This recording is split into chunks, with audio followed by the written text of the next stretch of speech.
Hello students, I am Karan Chandra, PGT Physics from KV number 1 Chhindwara. Till now we are studying alternating current chapter, and you have studied some topics such as different AC circuits or powers in AC circuit. So today we are going to study the next topic. Before starting the next topic, let me ask you something. आपने कभी सोचा कि जितने भी आप घर में appliances use करते हैं, ज़्यादातर जो अप्लाइंसेज हैं वो एसी सप्लाई पे वर्क करते हैं. डीसी सप्लाई पे बहुत कम अप्लाइंसेज वर्क करते हैं. जितने भी कंट्री में, और हमारे पास सप्लाई भी एसी सप्लाई आती है, डीसी सप्लाई नहीं आती. ऐसा क्यों? Think about it. क्यों होगा ऐसा? ऐसा इसलिए है कि एसी सप्लाई की जो वोल्टेज है या करंट है वो हमारे कंट्रोल में है. हम उसको इंक्रीज कर सकते हैं या डिक्रीज कर सकते हैं. ठीक है, हम वोल्टेज या करंट को इंक्रीज या डिक्रीज कर सकते हैं, वो हमारे कंट्रोल में होता है. इसीलिए ही एसी अप्लाइंसेस का मैक्सिमम यूज़ किया जाता है. इसलिए हमारे पास भी एसी सप्लाई आती है, जो हमारे घर पर एसी सप्लाई आती है. तो जो डिवाइस हमारी एसी सप्लाई को कम या ज़्यादा करता है, हम इंक्रीज या डिक्रीज कर सकते हैं एसी सप्लाई को. आज हमने उस डिवाइस के बारे में पढ़ना है, and this device is called transformer. ठीक है, ट्रांसफॉर्मर के बारे में पढ़ना है.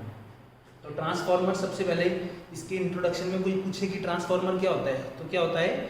A device from which current और potential difference can be changed, can be increased और डिक्रीज. अ डिवाइस, सो अगर हम इंट्रोडक्शन इसका लिखें सिंपल, इंट्रोडक्शन और डेफिनेशन कुछ भी बोल सकते हैं, तो क्या होगा? A device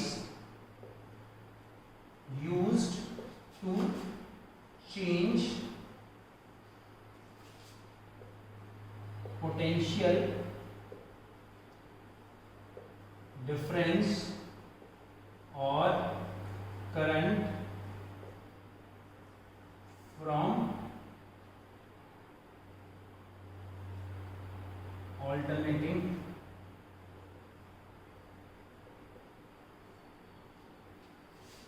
current supply.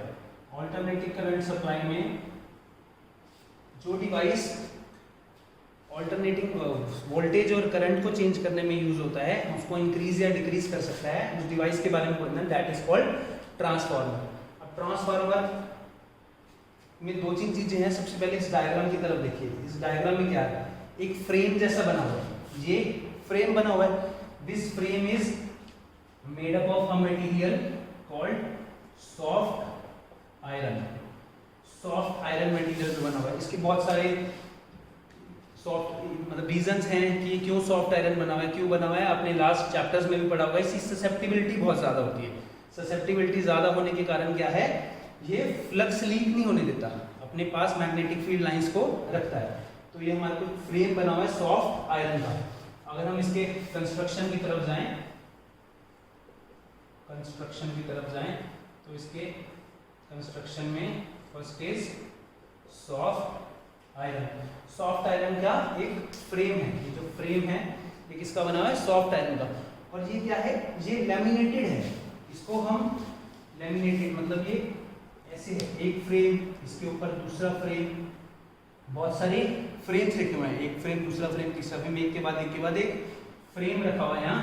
इसको हम बोलते हैं लैमिनेटेड फ्रेम. जैसे कि नोटबुक के, आपकी नोटबुक के पेजेस होते हैं, एक के बाद एक पेजेस, ऐसे ही ये लैमिनेटेड होता है. ये फ्रेम है. ठीक है.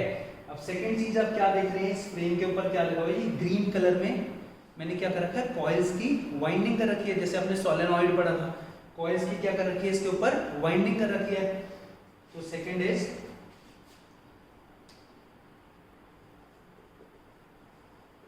Winding of coils. कंस्ट्रक्शन में क्या है? एक तो हमारे पास फ्रेम है, और सेकंड क्या है? Winding of coils. अब कॉइल्स की बात करें तो यहाँ पर आपको कितनी कॉइल्स दिख रही हैं? 2 कॉइल्स दिख रही हैं. 2 कॉइल्स कौन सी हैं? ये जो इधर हमारे पास इनपुट में है, हमने कुछ इनपुट लगाया, हमारे को कुछ आउटपुट मिलेगा. जो हमारे इनपुट में जो कॉइल है that is called primary coil. ठीक है, जो हमारे इनपुट में कॉइल है दैट इज प्राइमरी कॉइल. और इस इनपुट से यहाँ पर इनपुट आया, सेकंड तो दूसरी तरफ हमारे को क्या है? दूसरे डायरेक्शन में आउटपुट मिलेगा. तो जो आउटपुट मिला, ये जो नंबर ऑफ टर्न्स कॉइल है that is called secondary coil. अभी तक हमारे पास इस ट्रांसफार्मर में क्या चीज है, एक फ्रेम है, सॉफ्ट आयरन का फ्रेम है, लेमिनेटेड फ्रेम है, और दूसरी चीज क्या है, ग्रीन कलर में ये कॉइल्स हैं, वाइंडिंग कर रखी है हमने इस फ्रेम के ऊपर, ठीक है। इस वाइंडिंग में यहाँ पर हमने कुछ पावर सप्लाई दी, इनपुट बोलते हैं उसको, और वहां से हम कुछ आउटपुट लेंगे, यहाँ से कुछ इनपुट वोल्टेज देंगे, वहां से कुछ आउटपुट वोल्टेज लेंगे। और क्या होता है वो वोल्टेज, अब जो सपोज मैंने यहाँ पर 5 वोल्ट दी, वहां मुझे 10 चाहिए, या यहाँ 10 वोल्ट दी, वहाँ 5 चाहिए, मतलब इनपुट वोल्टेज आउटपुट वोल्टेज, यहाँ इनपुट वोल्टेज सप्लाई मिलेगी और वहां से हम आउटपुट लेंगे वोल्टेज, ठीक है। तो हमारे पास कंस्ट्रक्शन में क्या आ गया, this is soft iron and this is winding of coils. Coils आ गई दो तरह की, primary coil and secondary coil. Next thing is, अब ये किस प्रिंसिपल पे बेस है, किस प्रिंसिपल पे बेस है, ये देखिए आपने यहाँ 2 कॉइल्स कब पढ़ा, याद करिए, ये 2 कॉइल्स आपने कब पढ़ा था, EMI चैप्टर में। EMI चैप्टर में आपने क्या पढ़ा था, हमारे पास एक कॉइल है, दूसरी कॉइल है, पढ़ा था। कौन सा फिनोमिना था उसमें, म्यूचुअल इंडक्शन। क्या फिनोमिना था, that is mutual induction. So it is based on mutual induction. Mutual induction पे बेस है, कैसे बेस है मैं आपको एक बार रिवाइज करा देता हूँ। म्यूचुअल इंडक्शन पे कैसे बेस है, सपोज यहाँ मैंने इनपुट वोल्टेज दिया कुछ, ठीक है, कुछ वोल्टेज दिया, इस वोल्टेज की वजह से क्या होगा, यहाँ कुछ करंट आएगा, यहाँ ये वोल्टेज फ्लक्चुएट करेगी ना, वोल्टेज कैसे है, अब तो एसी वोल्टेज है, मैं लास्ट चैप्टर में भी पढ़ा अल्टरनेटिंग करंट में, लास्ट प्रीवियस वीडियोस में क्या है, अल्टरनेटिंग वोल्टेज है, अल्टरनेटिंग वोल्टेज है, प्लस माइनस माइनस प्लस चलता रहेगा। तो इसकी वजह से क्या होगा, यहाँ पर करंट आएगा, कॉइल्स में करंट आएगा, अल्टरनेटिंग वोल्टेज की वजह से यहाँ क्या हो गया, करंट आ गया। और जब करंट होता है, मूविंग करंट है, चेंजिंग करंट है, तो इसमें क्या आ जाएगा, मैग्नेटिक फील्ड। क्या आएगा इसमें, मैग्नेटिक फील्ड आ जाएगा। तो यहाँ से क्या होगा, मैग्नेटिक फील्ड जनरेट होना शुरू हो जाएगा, ये मैग्नेटिक फील्ड जनरेट होगा यहाँ से, ठीक है, बहुत सारा मैग्नेटिक फील्ड जनरेट होगा। अब ये क्या है, सॉफ्ट आयरन का कोर बनाने का एक रीजन क्या था, मैंने बोला उसकी ससेप्टिबिलिटी बहुत ज्यादा है। आप कहोगे कि ये मैग्नेटिक फील्ड लाइंस बाहर भी तो जा सकती हैं, ये बाहर जा सकती हैं, जरूर जा सकती हैं, इसको हम लॉस बोलते हैं, इस ट्रांसफार्मर का किसी तरह का लॉस होता है, फ्लक्स लॉस, मैं आपको बाद में पढ़ाऊंगा इसी वीडियो में। अभी जो है ये क्या है कि हम कहते हैं कि सपोज 10,000 लाइन्स हैं, बहुत सारी लाइन्स है, उसमें से कुछ 1 लाइन बाहर चली जाएगी, 1 लाख लाइन है तो 1 लाइन बाहर चली जाएगी, ठीक है, मैक्सिमम लाइन्स हैं इसी के बीच में रहती है। अब यहाँ से मैग्नेटिक फील्ड जनरेट हुआ, मैग्नेटिक फील्ड लाइन से ये फील्ड लाइन यहाँ पर आई, यहाँ पर आएगी, और यूं वापस क्लोज लूप बनाती है, हम सबको पता है मैग्नेटिक फील्ड लाइंस, ठीक है, ये मैग्नेटिक फील्ड लाइंस, ऐसी बहुत सारी ये मैग्नेटिक फील्ड लाइंस टच नहीं कर सकती, आपको पता है इसका रीजन, टच नहीं कर सकती, तो बहुत सारी मैग्नेटिक फील्ड लाइंस बन गई ना, बहुत सारी मैग्नेटिक फील्ड लाइंस इसके अंदर से पास हो गई। अब जब मैग्नेटिक फील्ड लाइन यहाँ से यहाँ पर आई, यहाँ पर क्या होगा, मैग्नेटिक फील्ड लाइंस है, मतलब क्या है, number of magnetic field lines per unit area, वो क्या पढ़ा था आपने, क्या पढ़ा था, फ्लक्स, मैग्नेटिक फ्लक्स। तो यहाँ क्या होगा, फ्लक्स चेंज होगा, और according to Faraday's law, Faraday's law में आपने क्या पढ़ा, whenever there is a change in flux, जब फ्लक्स चेंज होता है तो क्या होता है, ईएमएफ इंड्यूस होता है, फ्लक्स चेंज होता है तो क्या होता है, ईएमएफ इंड्यूस होता है। मतलब यहाँ पर जो ईएमएफ था उसकी वजह से यहाँ हमें कुछ ईएमएफ मिल गया ना, कुछ ईएमएफ इंड्यूस हो गया, इसी को तो क्या बोलते हैं, म्यूचुअल इंडक्शन, म्यूचुअल इंडक्शन बोलते हैं। यहाँ पर करंट चेंज होने की वजह से यहाँ ईएमएफ इंड्यूस हो गया, that is called mutual induction. So इसका प्रिंसिपल क्या होगा, it is based on mutual induction. एक और तरह से भी आप समझ सकते हैं, आपको पता है बी क्या होता है, म्यू एन आई, आपने मैग्नेटिक मटेरियल्स की स्टडी में पढ़ा होगा, magnetizing field B is mu naught N I, when I is changing, B is changing, magnetic field change हो रहा है, जब आई चेंज हो रहा है तो बी भी चेंज हो रहा है, ठीक है। फ्लक्स क्या होता है, बी इंटू ए, सिंपल, ठीक है, फ्लक्स बी इंटू ए होता है, आप सभी को पता है। अब मैग्नेटिक फील्ड चेंज हो रहा है एक टर्न के लिए, अभी मैंने नंबर ऑफ टर्न्स की बात नहीं की, कुछ वाइंडिंग है उसकी कुछ बात नहीं की, किसी एक टर्न के लिए एरिया तो सेम है ना, जो इस कॉइल में जो एक टर्न है, इस कॉइल में एक टर्न है, एरिया तो सेम है, तो एरिया सेम है, अगर मैग्नेटिक फील्ड फील्ड चेंज हो रहा है, that means flux is changing, this flux is changing. और यही तो हमें चाहिए था, जब फ्लक्स चेंज कर रहा है, फ्लक्स चेंज कर रहा है दैट मीन्स ईएमएफ इंड्यूस हो रही है। आपने फैराडेज लॉ पढ़ा, लेंज लॉ पढ़ा है, वो ईएमएफ क्या होती है, अपोजिट डायरेक्शन में उसको अपोज करती है। ईएमएफ इंड्यूस हो रही है, that EMF is equal to rate of change of flux. Flux change हो रहा है तो ईएमएफ इंड्यूस हो रही है। तो ये क्या हो गया, म्यूचुअल इंडक्शन। मैथमेटिकली भी क्लियर है आपको म्यूचुअल इंडक्शन क्या होता है। So it is based on the principle of mutual induction, mutual induction के प्रिंसिपल पे बेस है। अब जो बात आती है इसके बाद, हमारे को इसका कंस्ट्रक्शन पता चल गया, प्रिंसिपल। अब पढ़ते हैं इसकी वर्किंग। वर्किंग कैसे है, वर्किंग वैसी है जो मैंने आपको अभी म्यूचुअल इंडक्शन का प्रिंसिपल बताया, वही वर्किंग है। क्या वर्किंग है, change in input current, input voltage दे रहे हैं, कुछ करंट आ रहा है, that give rise to magnetic field. उससे क्या जनरेट हो रहा है, मैग्नेटिक फील्ड, ठीक है, that give rise to flux. कौन सा flux, magnetic flux, that give rise to magnetic flux.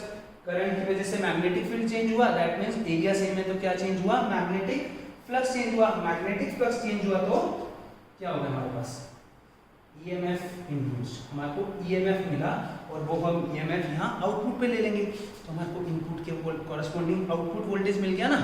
अभी हमने इतनी बात की, हमारा यहाँ इनपुट वोल्टेज था और हमें आउटपुट वोल्टेज मिल गया। ट्रांसफॉर्मर क्या करता है, वोल्टेज को चेंज करता रहता है, ठीक है ना। ट्रांसफार्मर वोल्टेज को चेंज करता है। चेंज कैसे होती है आप बताएंगे, अभी आप इतना समझिए। इंट्रोडक्शन, इसका construction, we have soft iron, we have coils, primary coil and secondary coil. It is based on the principle of mutual induction, and working is if which input current is changed, magnetic field is changed, magnetic flux is changed, and EMF is induced. Now EMF is changed. हमें समझ लिया कि EMF induce हुआ है, तो कितना EMF induce हुआ है, ठीक है। तो हम उस चीज को कैलकुलेट करेंगे कि हमारे पास अगर EMF इंड्यूस हुआ है, हम बोल रहे हैं आउटपुट में हमारे पास कुछ EMF आ गया म्यूचुअल इंडक्शन की वजह से, तो वो कितना EMF आया, हम यहाँ पर मैथमेटिकली कैलकुलेट करेंगे। कैलकुलेटिंग द ईएमएफ इंड्यूस्ड, कितना ईएमएफ इंड्यूस हुआ है वो हम कैलकुलेट करेंगे। ईएमएफ इंड्यूस होगा ना, उसका रीजन मैंने बता दिया था, क्या था, फ्लक्स चेंज की वजह से ईएमएफ इंड्यूस हो गया। अब ईएमएफ कैसे इंड्यूस होगा, कितना इंड्यूस होगा, उसके बारे में जानना है। सपोज मैं इस यहाँ सेकेंडरी में ईएमएफ को डिनोट करता हूँ ई सेकेंडरी से, ठीक है। जो ईएमएफ है यहाँ पर हम इसको डिनोट करता हूँ ई सेकेंडरी से, ठीक। और जो प्राइमरी में ईएमएफ है मैं इसको करता हूँ ई प्राइमरी से। E secondary, E primary is my EMF. आप वी से भी कर सकते हैं इसको डिनोट, ठीक है। आप कैपिटल ई से भी कर सकते हैं इसको डिनोट। ई प्राइमरी और ई सेकेंडरी से करता हूँ, तो मेरे पास जो ईएमएफ इंड्यूस आया, EMF in secondary coil, secondary coil में जो ईएमएफ आया सेकेंडरी कॉइल में, दैट इज कितना हुआ, rate of change of flux, ठीक है। फ्लक्स तो सेम है ना, जो प्राइमरी कॉइल में फ्लक्स आया था वही सेकेंडरी कॉइल में आया। तभी हमने सॉफ्ट आयरन यूज किया था कि उतना ही फ्लक्स है, फ्लक्स लीक होता है, ठीक है। अभी हम यहाँ पर आपको सिर्फ वर्किंग के लिए समझा रहे हैं, हमने एजम्पशन लिया कि कोई फ्लक्स लीक नहीं हो रहा है इसमें, जितना फ्लक्स प्राइमरी में उतना ही सेकेंडरी में, सो d∅dt, ठीक है।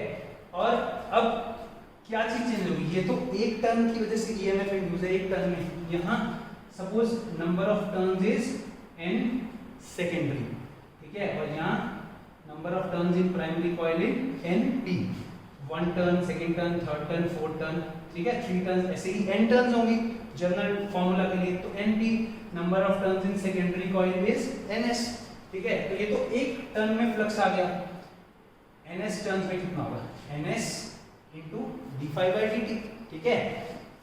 ऐसे ही EMF in primary coil, primary coil में कितना EMF होगा, यहाँ लिखते हैं हम प्राइमरी कॉइल में EP is minus NP d∅dt, number of turns in primary coil into rate of change of flux, ठीक है। ये हमारे पास इक्वेशन 1, ये हमारे पास इक्वेशन 2। अगर हम दोनों इक्वेशन को डिवाइड करेंगे, डिवाइड इक्वेशन 1 एंड 2, दोनों इक्वेशन को डिवाइड करेंगे तो क्या आएगा, ES by EP left hand side पे, और राइट हैंड साइड पे क्या होगा, ये माइनस कैंसिल हो जाएगा, d5 by dt भी कैंसिल हो जाएगा, तो हमारे पास क्या रहेगा, it is equal to ns by np। तो हमारे पास क्या रिलेशन आ गया, this ES by EP is equal to ns by np। अगर मैं इसको सॉल्व करूंगा, अगर आपको कंफ्यूजन हो रही है तो मैं इसको सॉल्व कर देता हूँ। ये कैसे है, ES by EP, यहाँ क्या होगा minus ns d5 by dt, और यहाँ पर नीचे minus np d5 by dt, ठीक है। अब ये क्या हो जाएगा, ये d5 by dt मेरा कैंसिल हो रहा है, माइनस से माइनस कैंसिल हो रहा है, क्या बच गया ns by np, इसी रिजल्ट पे पहुंच गए हम, ठीक है। ES by EP equal to ns by np। अगर मैं यहाँ से E सेकेंडरी निकालना चाहूँ, that is equal to this into E primary. अब यहाँ पर जो हमने स्टार्टिंग में बात करी थी, यहाँ पर वो कंसेप्ट आता है क्या, कि मेरे पास कुछ प्राइमरी में वोल्टेज है, अगर मेरे नंबर ऑफ टर्न्स मेरे कंट्रोल में है, अगर मैं नंबर ऑफ टर्न्स को तो चेंज कर सकता हूँ, वाइंडिंग मैंने खुद करना है, नंबर ऑफ टर्न्स मेरे कंट्रोल में है, ये नंबर ऑफ टर्न्स कंट्रोल में है, तो मैं सेकेंडरी वोल्टेज अपने आप कंट्रोल कर सकता हूँ, ठीक है। यही तो रूल है ना ट्रांसफार्मर का। अगर यहाँ सपोज 5 वोल्ट है, ये नंबर ऑफ टर्न्स मेरे सेकेंडरी में ज्यादा है, प्राइमरी में कम है, न्यूमरेटर ज्यादा है, तो मेरा सेकेंडरी वोल्टेज ज्यादा आएगा, ठीक है ना। तो यहाँ कम वोल्टेज है, मुझे ज्यादा वोल्टेज मिल गई।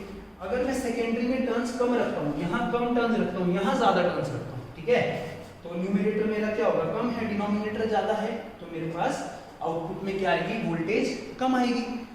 सो इतना आपको पता चल गया, वोल्टेज का ये रिलेशन आ गया। अभी एक और चीज मैं बताता हूँ, आपके न्यूमेरिकल क्वेश्चंस में वो हेल्प करेगा सॉल्व करने में। दिस ns by np, इसको हम ns by np को, दिस ns by np को हम कुछ बोलते हैं, this ns by np is called some constant k, that is called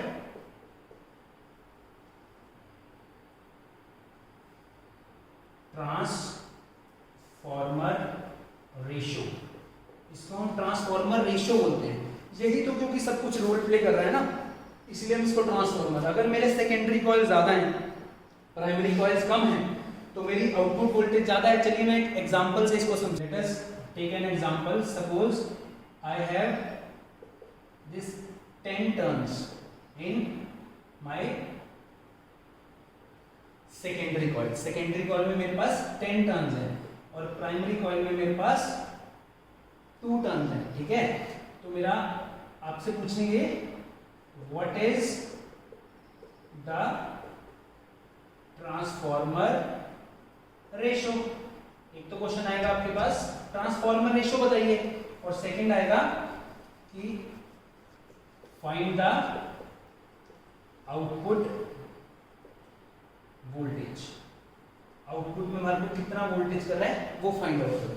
अब क्या है, इजी है ये, हमारे पास गिवन क्या है, एनएस गिवन है, एनपी गिवन है, so we can easily find this transformer ratio. Transformer ratio कितना आएगा हमारा यहाँ, ट्रांसफॉर्मर रेशियो के क्या फॉर्मूला इसका, एनएस बाय एनपी। एनएस कितना है हमारे पास 10 है, एनपी कितना है हमारे पास 2 है, ठीक है। तो ट्रांसफॉर्मर रेशियो कितना आ गया, कांस्टेंट नंबर है, कांस्टेंट नंबर होता है that is equal to 5। Number ही है ना, कोई यूनिट थोड़ी है, यहाँ भी नंबर यहाँ भी नंबर, तो हमारे पास k में क्या आएगा, एक नंबर आ गया 5। Now we have to find the output voltage. We can easily find the output voltage from this relation. My output voltage is yes ns by np, we can write it as k, ns by np is k, this ns by np is k, ठीक है ना। ns by np क्या है, k है, और साथ में ep। अगर आपको क्वेश्चन में आउटपुट वोल्टेज दिया है तो ऑब्वियसली आपको इनपुट वोल्टेज भी गिवन होगा।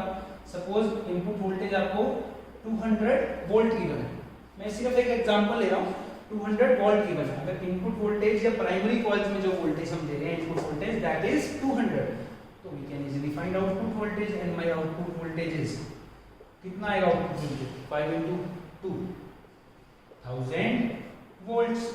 1000 वोल्ट्स आ गया आउटपुट वोल्टेज, ठीक है। इनपुट वोल्टेज मेरा था 200, इनपुट वोल्टेज मेरा था 200 और आउटपुट आया मेरा 1000, ठीक है। तो मेरा वोल्टेज चेंज हो गया, मेरे कंट्रोल में है वोल्टेज चेंज करना, ठीक। सो जो इसमें फैक्टर है जो कि मेन रोल प्ले कर रहा है वो क्या कर रहा है, number of turns role play कर रहा है। अगर मैं इस एग्जांपल को ऑपोजिट कर दूं, ऑपोजिट मतलब ये मेरे प्राइमरी कॉइल्स हैं और ये सेकेंडरी कॉइल्स हैं, ठीक है। बेटा यहाँ पर बस मैंने एक डायग्राम बनाया है, सेकेंडरी कम रखा है, प्राइमरी कम रखा है, सेकेंडरी ज्यादा रखा है। इससे ऑपोजिट भी हो सकता है, प्राइमरी भी ज्यादा हो सकते हैं, सेकेंडरी कम हो सकते हैं। सपोज मेरे पास प्राइमरी कॉइल ऑफ 10 है, प्राइमरी टर्न्स 10 टर्न्स है प्राइमरी कॉइल में और सेकेंडरी कॉइल में 2 टर्न्स है, तो मेरा ट्रांसफार्मर रेशियो क्या हो जाएगा, इससे ऑपोजिट हो जाएगा, that is NS/NP। Remember secondary आएगा ऊपर, secondary number of turns divide by primary number of turns. तो मेरा ट्रांसफार्मर रेशियो कितना आ गया, 1/5 आ गया, नो प्रॉब्लम एट ऑल। अब मेरा ट्रांसफार्मर रेशियो आ गया 1/5 and I have to calculate this output voltage. Output voltage मुझे कैलकुलेट करना है। आउटपुट वोल्टेज कैलकुलेट कैसे करेंगे, के की वैल्यू डालेंगे 1/5, प्राइमरी की डालेंगे 200, तो ये कितना आ गया आउटपुट वोल्टेज 40 वोल्ट्स, ठीक है।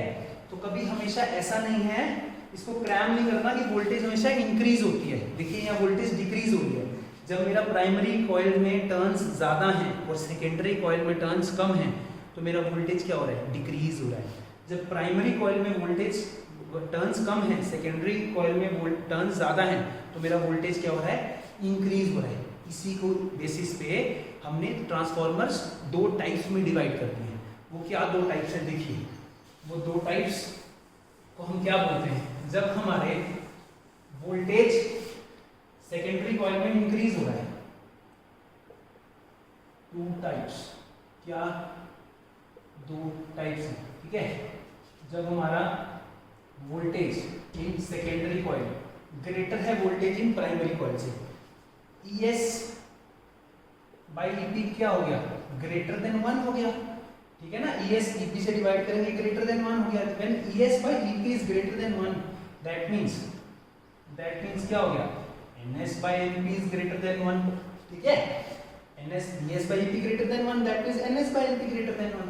What this means, NS is greater than NP, number of secondary coil is greater than number of primary coils. यही तो मैं आपको नंबर ऑफ जब मैं बोल रहा हूँ नंबर ऑफ कॉइल्स इंक्रीज कर रहे हैं, नंबर ऑफ कॉइल्स नहीं एक्चुअली क्या है, number of turns of coil increase हो रही है। ये जो टर्न है, कॉइल तो मेरे पास एक ही है, number of turns of coil जो यहाँ पर ये इसके ऊपर सपोज ये है, इसके ऊपर वाइंडिंग है मेरे पास, नंबर ऑफ टर्न्स की ये इंक्रीज हो रहा है कि सेकेंडरी में ज्यादा है प्राइमरी में कम है, ठीक है। जब सेकेंडरी में ज्यादा है प्राइमरी में कम है, अभी हमने न्यूमेरिकल से भी देखा, ठीक है। तो वोल्टेज सेकेंडरी में ज्यादा होती है, प्राइमरी में कम होती है। ऐसे ट्रांसफार्मर को हम बोलते हैं step up transformer. Step up transformer, ऐसे ट्रांसफार्मर को हम बोलते हैं स्टेप अप ट्रांसफार्मर। जब सेकेंडरी में ज्यादा होती है, प्राइमरी में कम होती है वोल्टेज, ठीक है। Second is step up transformer. तो दूसरा क्या होगा, दूसरा क्या हो सकता है, जो मैंने न्यूमेरिकल का सेकंड पोर्शन बताया कि प्राइमरी में पोल्स ज्यादा है, सपोज प्राइमरी में ईएमएफ ज्यादा है, सेकेंडरी में ईएमएफ कम है, तो ये क्या होगा, EP/ES इज ग्रेटर देन 1, ठीक है। और we can write ES/EP is less than 1, ठीक है। ES/EP इज लेस देन 1 लिख सकते हो ना, इसको उधर ले जाऊंगा, इसको नीचे क्रॉस मल्टीप्लाई करके ES/EP is less than 1। When ES/EP is less than 1, that means NS/NP is less than 1, and which implies NS is less than MP. NS is less than MP कब होगा ये? मैंने बताया था आपको न्यूमेरिकल में भी, जब सेकेंडरी में नंबर ऑफ टर्न्स कम होंगे, प्राइमरी में नंबर ऑफ टर्न्स ज्यादा होंगे, तो हमारी वोल्टेज क्या होगी, डिक्रीज होगी, ठीक है। That type of transformer is called step down transformer. That type of transformer is called step down transformer. Step down transformer कब यूज करते हैं, एक सिंपल सा एग्जांपल लेता हूँ, उसके बाद भी और बताऊंगा। आप जो मोबाइल यूज करते हैं, मोबाइल का चार्जर वो कितना होता है, 4 वोल्ट 5 वोल्ट, तो हमारे पास 220 वोल्ट सप्लाई ली है, तो उस जो अडाप्टर है, चार्जर है, उसके अंदर क्या होता है, एक ट्रांसफार्मर लगा होता है। और वो कैसा ट्रांसफार्मर होगा, that transformer is step down transformer. Step down transfer होगा तो 220 वोल्ट को डिक्रीज करके 5 वोल्ट पे लाएगा और हमारा 5 वोल्ट का इजीली हमारे को 5 वोल्ट मिल जाएगा। इसको अब याद कैसे रख सकते हैं इस चीज को, स्टेप अप या स्टेप डाउन हो, अप का मतलब क्या है, इंक्रीज करना, स्टेप अप मतलब वोल्टेज इंक्रीज हो रही है मेरी, और डाउन का मतलब क्या होगा, वोल्टेज डिक्रीज करना। सो दो टाइप के हमने ट्रांसफार्मर कर लिए, स्टेप अप और स्टेप डाउन। अब वोल्टेज मैं बोल रहा हूँ इंक्रीज या डिक्रीज हो रही है, ठीक है, बट हमने तो ये भी पढ़ा कि कंजर्वेशन ऑफ एनर्जी हमेशा फॉलो करता है। कंजर्वेशन ऑफ एनर्जी मतलब कंजर्वेशन ऑफ पावर। तो वोल्टेज चेंज हो रही है तो करंट पे क्या फर्क पड़ रहा है, ठीक है, करंट पे क्या फर्क पड़ रहा है वो पढ़ना हमारे को। वो पढ़ने के लिए क्या करेंगे, according to law of conservation of energy, law of conservation क्या कहता है, जितनी एनर्जी हमने उसको सप्लाई की, energy given that is equal to energy received. जितनी एनर्जी गिवन है उतनी रिसीव होगी, जितनी इनपुट है उतनी आउटपुट दे दी। या फिर एनर्जी की बात करें तो हम ये भी बोल सकते हैं input power equal to output power, ठीक है। Law of conservation of energy के input power equal to output power. अब इनपुट पावर क्या होगी, प्राइमरी की पावर, प्राइमरी में क्या है, वोल्टेज क्या है, ई प्राइमरी। सपोज इसमें जो ये करंट फ्लो कर रहा है दैट इज आई प्राइमरी, और सेकेंडरी में जो करंट फ्लो कर रहा है दैट इज आई सेकेंडरी, ठीक है। सेकेंडरी में जो ईएमएफ इंड्यूस हुआ था उसमें से कुछ करंट भी तो आएगा ना, ठीक है। I primary into I primary is my input voltage and E secondary into I secondary is my output voltage. Input voltage, input power equal to output power. अगर मैं इसको ईपी को, या हम अगर सेम रिलेशन बनाना चाहें जैसे कि हमने पीछे किया था ES by EP, ES by EP, तो ये क्या हो जाएगा IP बाई IS, ठीक है। ES by EP, IP by IS, और ES बाई EP किसके इक्वल है, हमने पढ़ा पहले ES by EP equal to NS by NP, ठीक है। तो इससे क्या हुआ, this equal to this equal to this, so IP by IS equal to NS by NP। और यही आना चाहिए था बेटा, यही चीज आनी चाहिए थी। क्यों, IP बाई IS क्या होता है, this is primary, this is secondary, this is secondary, this is primary. मतलब अगर मेरा वोल्टेज इंक्रीज हो रहा है तो करंट डिक्रीज होगा, तभी तो एनर्जी सेम रहेगी ना, law of conservation of energy की वजह से। और मेरा वोल्टेज डिक्रीज हो रहा है वो तो करंट क्या होगा, इंक्रीज होगा। इसलिए एक करंट पे क्या फर्क पड़ता है, IP by IS equal to NS by NP। So now we will study the next thing in this transformer, that is losses। अब मैंने अभी तक आपको आइडियल ट्रांसफार्मर बता दिया, ट्रांसफार्मर क्या होता है, ट्रांसफार्मर रेशियो क्या होता है।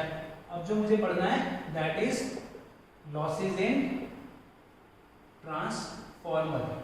ट्रांसफार्मर में क्या लॉसेस होते हैं, क्या क्या चीज ट्रांसफार्मर में क्या लॉस होता है।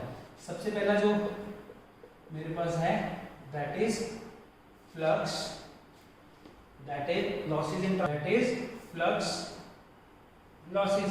सबसे पहले क्या होता है, कौन सा लॉस होता है, फ्लक्स लॉस होता है। फ्लक्स लॉस का मतलब जो मैंने आपको स्टार्टिंग में बताया था, देखिए ये बना हुआ है कि मैग्नेटिक फील्ड लाइंस, वैसे तो हम सॉफ्ट आयरन कोर यूज कर रहे हैं, मैग्नेटिक फील्ड लाइंस हमेशा इसके अंदर ही जाएंगी, ससेप्टिबिलिटी प्लस थाउजेंड्स में, मिलियन में एक लाइन कुछ बाहर चली जाएगी यहाँ, तो कुछ ना कुछ लॉस होगा ना कुछ मैग्नेटिक फील्ड का, मैग्नेटिक फ्लक्स का लॉस होगा, that is called flux loss.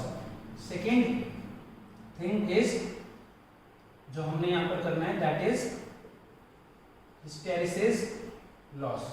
Hysteresis loss का क्या है, हिस्टेरिसिस लॉस में हमने जो पढ़ा, उसमें हिस्टेरिसिस लॉस में हमने क्या पढ़ना है, जो सॉफ्ट आयरन, आपने हिस्टेरिसिस कर्व के बारे में पढ़ा होगा, जो सॉफ्ट आयरन है उसमें क्या होना चाहिए, उसमें ये जो इसका एरिया अंडर द कर्व है वो बहुत कम होना चाहिए, नैरो कर्व होना चाहिए, ताकि हिस्टेरिसिस लॉस कम हो, हीटिंग लॉस, एनर्जी डेसिपेट कम हो। तो थर्ड लॉस हमने पढ़ना है that is iron loss. Iron loss मतलब जो ये सॉफ्ट आयरन है, सॉफ्ट आयरन में ये जो मैग्नेटिक फील्ड चेंज हो रहा है, मैग्नेटिक फील्ड, तो इसके बीच में ये क्या बन जाते हैं, एडीज बन जाते हैं ना, एडी करंट डेवलप हो जाता है इसके बीच में, एडीज बन जाते हैं। तो इस करंट की वजह से जो रेजिस्टेंस है, इस करंट की वजह से जो लॉस है that is called iron loss. Fourth is copper loss.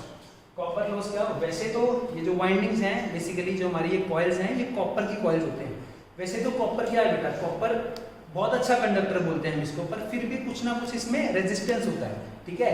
और अगर रेजिस्टेंस होता है, आप सबने जूल्स लॉ ऑफ हीटिंग पढ़ा है, रेजिस्टेंस होता है, इस रेजिस्टेंस में से क्या होगा, कुछ ना कुछ हीट लॉस होगा। तो कॉपर लॉस क्या होता है, जहां पर हीट लॉस हुआ, रेजिस्टेंस की वजह से हीट लॉस हुआ। And fifth thing is sound loss. ये आपने जनरल जो चीज हम डेली ऑब्जर्व कर सकते हैं वो चीज है साउंड लॉस। आपने कभी सुना होगा, जैसे ही हम जो पुरानी ट्यूबलाइट्स होती थी, हम उसको ट्यूबलाइट ऑन करते थे, चौक ऑन होता था तो करके साउंड आती थी, ठीक है। वो जो साउंड आता है दैट इज साउंड लॉस, जो इलेक्ट्रिकल एनर्जी साउंड एनर्जी में लॉस हो रही है, ठीक है ना। हमिंग साउंड जो बोलते हैं इसको, हमिंग साउंड भी बोलते हैं इसको, humming sound loss, humming sound loss भी बोलते हैं। हमिंग साउंड लॉस बताया ना मैंने, जैसे ही चौक स्टार्ट किया कुछ साउंड आती है उसमें, हमिंग साउंड लॉस। ये आती क्यों है, बेसिकली ये जो लैमिनेटेड है, ये जो एक के बाद एक यहाँ कोर बनाया है मैंने, फ्रेम बनाया है, इसमें क्या होता है, बार बार मैग्नेटाइजेशन डीमैग्नेटाइजेशन हो रहा है, ठीक है ना। हिस्टैरिसीस में आपने पढ़ा है मैग्नेटाइजेशन डीमैग्नेटाइजेशन, मैग्नेटाइजेशन डीमैग्नेटाइजेशन की वजह से क्या होता है, ये जो है ये यहाँ मैग्नेटाइजेशन हुआ, ठीक है।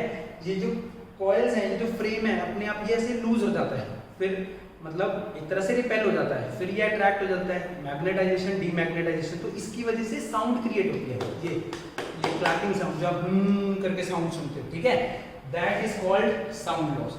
तो 5 तरह के हमने इसमें लॉसेस पढ़े हैं, flux loss, hysteresis loss, iron loss, copper loss and sound loss. Time पे लॉसेस को कम करने के लिए बेटा वर्क चलता रहता है। जैसे मैंने बोला सॉफ्ट आयरन लगाना है, सॉफ्ट आयरन की वजह से फ्लक्स लॉस कम होता है क्योंकि इसमें ससेप्टिबिलिटी ज्यादा होती है। ऐसे जो साउंड लॉस है ये बीच बीच में इसके बीच में वार्निश कर देते हैं, वार्निश करेंगे तो ऐसे ही रहता है, जनरली ऐसे क्लैपिंग की तरह नहीं होता, ऐसे मटेरियल्स यूज करते हैं जिसका हिस्टैरिसीस लॉस कम हो, ठीक है। कॉपर लॉस बचाने के लिए क्या करेंगे, बहुत इजी है, कॉपर लॉस बचाने के लिए क्या करेंगे, अगर आप ये कॉपर की वायर ठीक ले लो, कॉपर की वायर ठीक ले लो, थिक वायर होगी तो रेजिस्टेंस क्या होता है आपका, रेजिस्टिविटी इनटू लेंथ इनटू ए अपॉन एरिया। वायर ठीक लोगे तो रेजिस्टेंस क्या हो जाएगा, कम, रेजिस्टेंस कम हो जाएगा तो अपने आप ही हीटिंग लॉस कम हो जाएगा। तो डिफरेंट लॉसेस को हम कम कर सकते हैं। अब बात आई, आपने समझा सोचा होगा कि क्या जो इनपुट पावर है हमारे को उतनी ही आउटपुट पावर मिलती है, नहीं, ऐसा नहीं होता है, यही तो लॉस है ना। सपोज मेरे पास इनपुट में 5 पावर आई, मुझे चाहिए थी 10, तो 10 नहीं मिलेगी, 8, 7 ऐसे मिलेगी, बाकी कहाँ जाएगी, बाकी ये लॉस होता है, ठीक है, बाकी सराउंडिंग्स में। जैसे मैं एक एग्जांपल देता हूँ, आपने कुछ कोल से बकेट में वाटर गर्म किया, ठीक है, एक 1 kg कोल से 10 लीटर वाटर गर्म कर लिया। अब क्या किया कंपनी ने, उस कोल को हम हाइड्रो इलेक्ट्रिक पावर प्लांट में, थर्मल पावर प्लांट में ले गए, वहां पर उसमें इलेक्ट्रिसिटी जनरेट हुआ, टरबाइन रन हुआ, वो इलेक्ट्रिसिटी ट्रांसफार्मर के थ्रू हमारे घर पर आई, घर पे आई तो इलेक्ट्रिसिटी, उसके बाद क्या हुआ, जब इलेक्ट्रिसिटी हमारे घर पे आई तो हमारे को जो उससे हमने गीजर में डाला, गीजर में डालने के बाद वो जो 1 kg कॉइल था जिससे 10 लीटर पानी गर्म हुआ था, अब मैं सिर्फ 1 लीटर पानी गर्म कर पाए, यही तो लॉस है ना। भले हमारी सहूलियत है इसमें, पर ये लॉसेस है ना, ये लॉसेस किसकी वजह से हैं, एनर्जी कन्वर्जन की वजह से। जितनी ज्यादा एनर्जी कन्वर्ट होती गई, कोल से केमिकल एनर्जी इलेक्ट्रिकल एनर्जी में कन्वर्ट हुई, इलेक्ट्रिकल एनर्जी फिर हीट एनर्जी में कन्वर्ट हुई, हमारे को पानी गर्म मिला, ठीक है। तो ये सब क्या है, डिफरेंट लॉसेस के बारे में पढ़ना। Now this is the whole study of transformer. अब इसका थोड़ा सा जर्नल लाइफ एप्लीकेशन पढ़ लेते हैं, और इंटरेस्टिंग सी एप्लीकेशन है इसमें। क्या एप्लीकेशन है,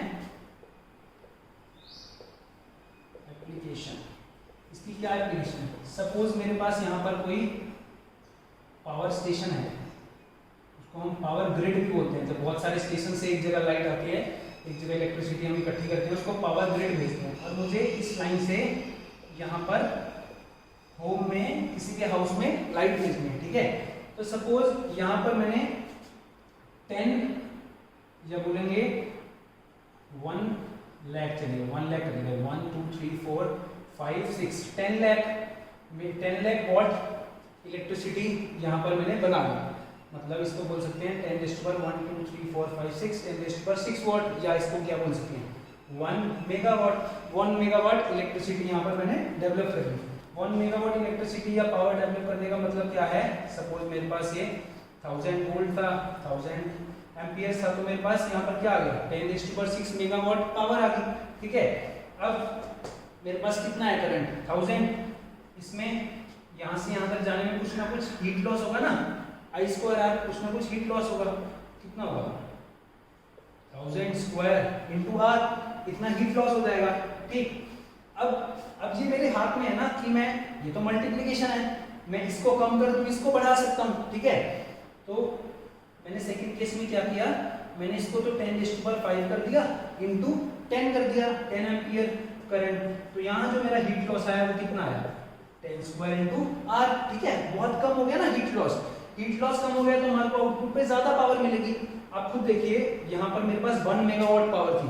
ठीक है, अगर ये कुछ रेजिस्टेंस है, लाइन रेजिस्टेंस है, लाइन रेजिस्टेंस यहाँ पर मेरा हाफ है, मतलब लाइन रेजिस्टेंस क्या है, हाफ है। तो यहाँ 10 लाख की जगह मुझे क्या मिलेगा 5 लाख की पावर मिलेगी। आउटपुट में 5 लाख पावर मिलेगी ना, 10 लाख है, ये आर की वैल्यू अगर मेरी हाफ है तो ये half divide by this 10 lakh, मेरे पास क्या मिलेगा, हीट लॉस हो जाएगा 5 लाख। तो आउटपुट में क्या मिलेगी 5 लाख मिलेगी, बहुत ज्यादा लॉस होगी। और यहाँ पर मेरे पास क्या है, यहाँ पर अगर मैं हाफ यूज करूंगा तो मेरे पास क्या 50, हीट लॉस 50 हुआ। 10 लाख यहाँ से मैंने 1 मेगावाट या 10 लाख पावर दिया और ऑलमोस्ट 10 लाख ही मिल गया। 50 वाट तो कुछ फर्क नहीं पड़ता। ठीक है, 50 हीट लॉस में कुछ फर्क नहीं पड़ता।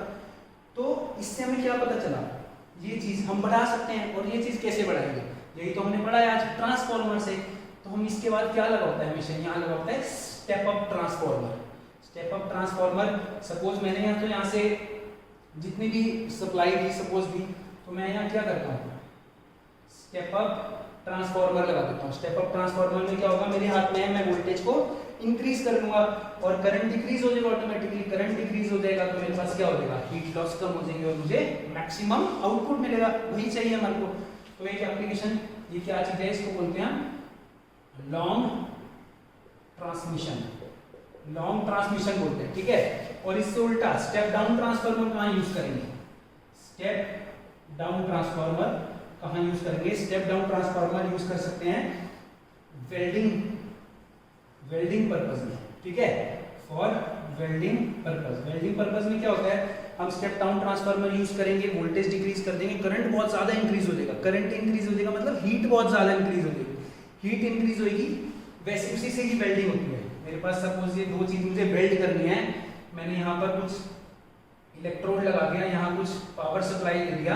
ठीक है, पावर सप्लाई देने की वजह से, इलेक्ट्रॉन लगाने की वजह से, स्टेप डाउन ट्रांसफार्मर की वजह से करंट बहुत ज्यादा गया, करंट ज्यादा गया, हीट बहुत ज्यादा हो जाएगी, ये मेल्ट हो जाएगा, मेल्ट होने के बाद सॉलिडिफाई होने के बाद वेल्ड हो जाएगा।